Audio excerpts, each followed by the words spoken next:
Yan, may balita ako ngayon. Anong oras ngayon? 11:30 mga guys. Nagulat ako, nasalubong ko yung mama. Nagtatanong kung nasaan daw ang bahay ni Venus. Sabi ko, nandoon. Mayroon pa daw dito sa dulo. Sabi ko, ako yon yung mama. May mga bit-bit siya ng mga ganito. Sabi ko, ano ba yan? May naman nagpapabigay daw. Ayan mga guys, nakakatuwa naman dahil sa sobrang buhos ng ulan dito sa amin lugar, sa Bulacan. Nga napakalakas, ay ako basang-basa ngayon.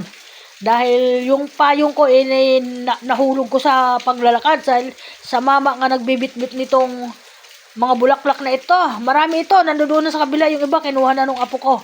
Ayan mga guys, kahit ganito lang po na dumating sa kanyang magulang at bumabati ng Happy Valentine's na ito, na si Sylvia Gamino, yung anak ko yon, sumunod sa panganay.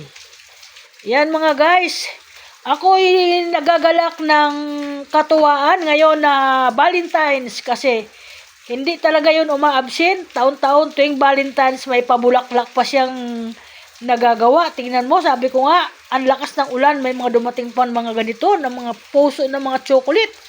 Yan mga guys, kaya okay, welcome to my vlog. Vlog ko talaga ito kasi malakas talaga ulan dito. Wala pa yung asawa ko. Sasabihin na naman yung asawa ko, bakit ako wala? Kasi dapat ang lalaki ay nagbibigay sa babae ng ganitong bulaklak at chocolate, di ba? Ganon, kaya wala ka talaga papaliwanag kasi mahilig magsita yun eh. Kaya yan, sabi ko pang babae lang kasi ito ang Valentine's. Kaya yan, yan. Salamat kay Sylvia sa anak ko na napakalambing naman niya at nakakatuwa dahil dito sa dumating sa bahay ko na ganito. Ayan, thank you so much sa iyo. Ingat ka lagi at napaka ano mo talaga sa magulang. Ayan, thank you so much sa iyo. God bless sa iyo. Ingat ka lagi, anak.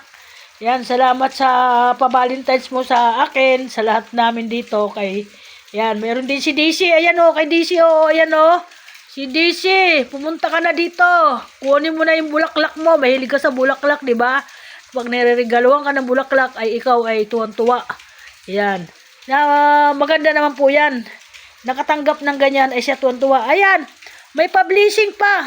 Ayan po mga guys, may perang kasama.